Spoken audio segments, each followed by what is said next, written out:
একাধিক প্রশ্নের জবাব খুঁজছেন কেকেআর সমর্থকরা। 2021 সালে ইয়ান মর্গানের নেতৃত্বে কলকাতা ফাইনাল খেললেও দীর্ঘ 9 বছর ধরে ঘরে আসেনি কোনো শিরোপা।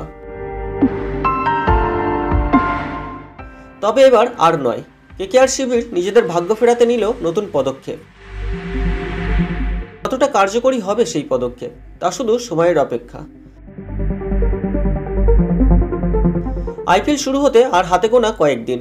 ভারতের লোকসভা নির্বাচনের জন্য আপাততভাবে 21টি ম্যাচের তালিকা ঘোষণা করেছে বিসিসিআই। 2024 আইপিএলের সূচি অনুযায়ী আইপিএলের প্রথম ম্যাচ হবে চেন্নাই বনাম মুম্বাই।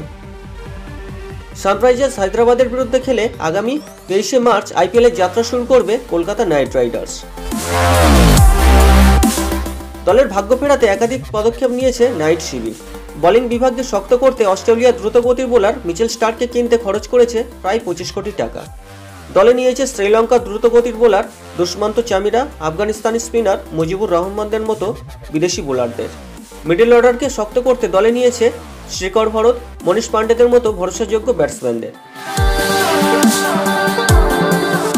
কিন্তু সবার লক্ষ্য একজন ব্যক্তির দিকেই। গত 2 বার কলকাতাকে চ্যাম্পিয়ন করা অধিনায়ক গৌতম গম্ভীরকে ফিরিয়ে নিয়েছে দলের মেন্টরের ভূমিকায়। নাইট শিবিরের এই সিদ্ধান্তকে স্বাগত জানিয়েছেন কেকেআর সমর্থকরা। আশা করা যাচ্ছে গম্ভীরের হাত ধরেই কেকেআরের ভাগ্য পরিবর্তন হবে, ঠিক যেমন 2011 সাল থেকে শুরু হয়েছিল কেকেআরের স্বর্ণযুগ।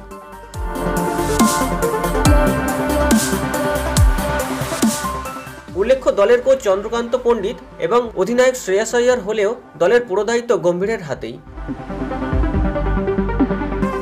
তার এক একটি সিদ্ধান্ত কতটা কার্যকরী হয় বিপক্ষ দলের বিরুদ্ধে সেটিই এখন দেখার।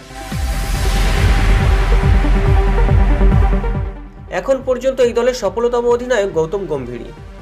গৌতম গম্ভীর কেকেআরের হয়ে 2011 থেকে 2017 সাল পর্যন্ত মোট 122টি ম্যাচে অধিনায়কত্ব করেছেন। দলকে জয়ী করেছেন 69টি ম্যাচে এবং পরাজিত হয়েছেন 59টি ম্যাচে। জয়ের শতাংশ 56.55, যা অন্য কোনো কেকেআর অধিনায়কের এই রেকর্ড নেই। অধিনায়ক থাকাকালীন সময় যতটা সফলতা পেয়েছিলেন তিনি, দলের মেন্টরের ভূমিকায় ততটাই কি সফলতা পাবেন? কমেন্ট করে জানান। আসছি পরের ভিডিও নিয়ে, ততক্ষণে ভালো থাকবেন।